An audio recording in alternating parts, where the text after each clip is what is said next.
So I've made this appointment to speak to the nurse, not the doctor, about how things are going with my medication. Which, first of all, I don't even know if it makes sense to speak to the nurse instead of the doctor. Because, like, so then what happens if we decide that I should go down or up on the medication? Does that mean that she'll just have to go to the doctor? Like, anyway, whatever. I already agreed to it. That's what I'm going to do. It's going to be an appointment with the nurse.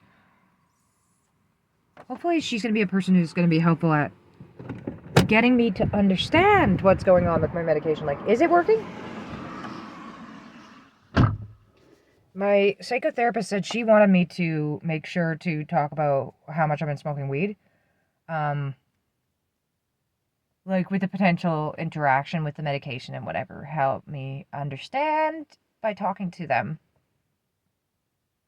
I mean, I could probably do that at the pharmacy too, right? I could probably go to the pharmacy right now and say, so I'm smoking quite a bit of weed and taking this venlafaxine. What do you think about that? Like, how serious is that? If I can't quit smoking weed, does that mean I should quit taking the medication? Or is there some, like, like literally, is there some type of support that could actually help me quit smoking weed? Because I could really use it. Does anyone, like, if anyone has any pro tips, like, do you know how to quit smoking weed? Because clearly I don't. I mean, but on the other hand, like, I do. I've done it before, a bunch of times before. I find for me, like, cold turkey is basically the only way, because if I have any weed around, I'm not going to be able to not smoke it. Like, I can't have it and not smoke it. And I know that's ridiculous. Like, a lot of people could. Like, a lot of people could have, like, booze around all the time, too, and never drink it. You know? Like, they could have a bottle of wine for a long time and not drink it. They could have a bottle of cooking wine. And that tastes bad, right? But a lot of wine tastes bad. Realistically, a lot of wine tastes bad. But anyway, yeah. So this appointment is scheduled. I'm gonna have this appointment. Talk to them about it. Yeah.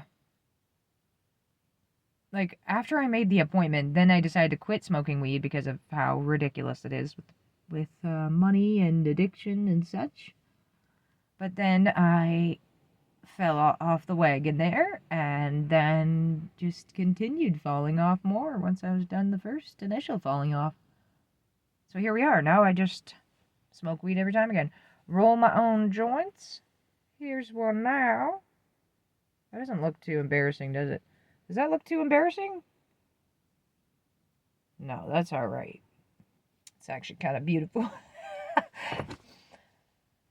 But yeah, so this morning, this is what happened. This morning, I was having a bit of a tough time sounding. I have an issue with the way I sound. See, sometimes I sound too intense, the dramatics. Sometimes I don't sound intense enough, or I sound like I'm not even being serious, like I sound like I could be joking, I guess. Or just not commanding, right? That's what you need with a child, right? You need to try to have a commanding voice, like say now, right? See, I'm doing it, aren't I? Isn't that it? I think that's it. But I mean, obviously, you don't want to sound mean. I don't want to be mean to my little girl and my little boy. I don't want to. I want them to listen to what I say. It's important that they listen to what I say. Like, I do feel like it's utterly ridiculous if I can't get them to school on time, which I really it's very, very hard for me to get them to school on time. Like, we decided together, me and the children, to start waking up earlier. I was waking up at 6:45. Now I wake up at 6:30 to give them more time to get up. So I go in the room, I turn on their light, which is all you have to do to wake up my daughter. But my son doesn't really wake up, so he's on the top bunk too, so it's kind of tricky. I'm not going to climb up there.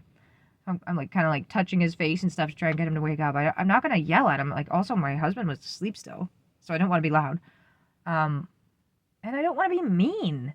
Like, also kind of because I just got up, like, and I know how it feels to be roughly woken up. Like, to me, that's, like, horrifying. I mean, I guess, like, I literally have been woken up to a traumatic event occurring in the middle of the night. So, Like, I've been kind of sleeping, dead asleep, and then shaken awake for a traumatic event in the middle of the night. Which was like an emergency to do with someone else.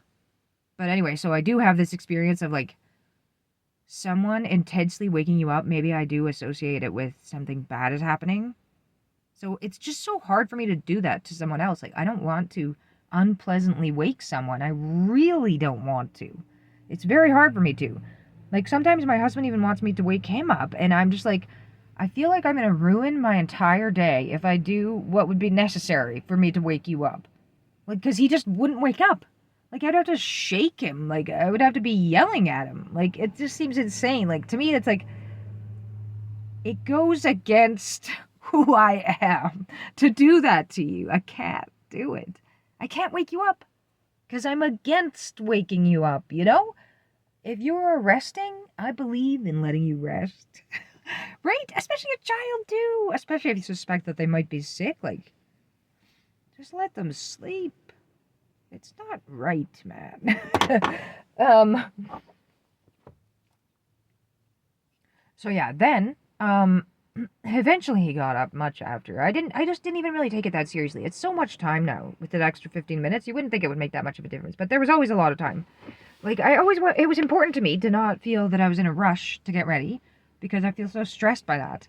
In the morning, I want to feel like there's plenty of time for us all to go, get ourselves in the car, like get the lunches, eat the breakfast, you know, whatever is what needs to occur in the morning, get that all done.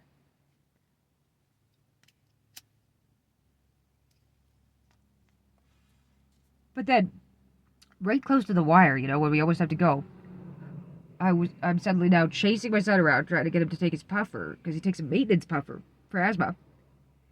So, yeah.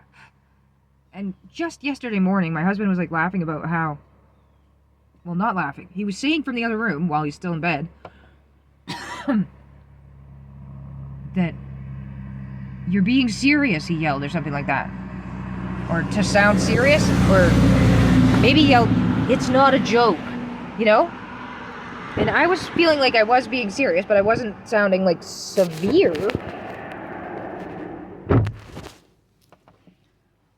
Like, the way I took it, I felt immediately criticized.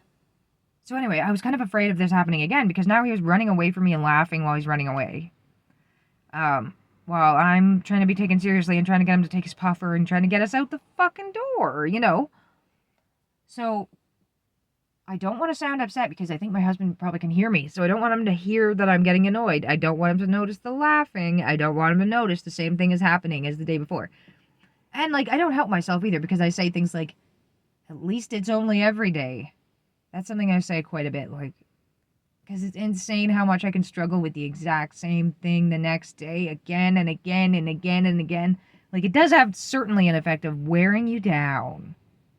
Because it's like every fucking weekday, the morning is so hard. It really is the truth. Every fucking weekday, it's so hard. And also, like, I've noticed that it's not so hard for everyone. It's just me. I mean, it's not just me, but it's not also my husband. He does not have a hard time like this. Like, if he was up with my son, he would have him taking that puffer with no problem. So, yeah. Then I get them to school, and they're late, of course, at this point. Like, I gave them the puffer and everything. We did it. Get them to school. And then I didn't know what to do after that. Because my routine is even more disturbed than normal from the move. Like, I still feel disturbed by the move. And now, today, my only coworker, or yesterday I found out, they have COVID. So now I don't know what to do with my job. Like, they...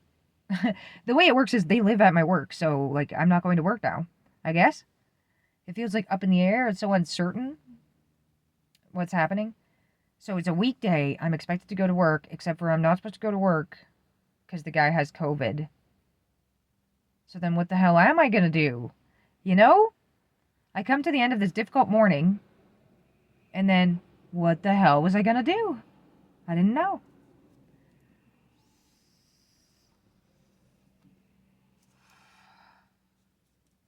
So here we are. Sitting at the park smoking a joint.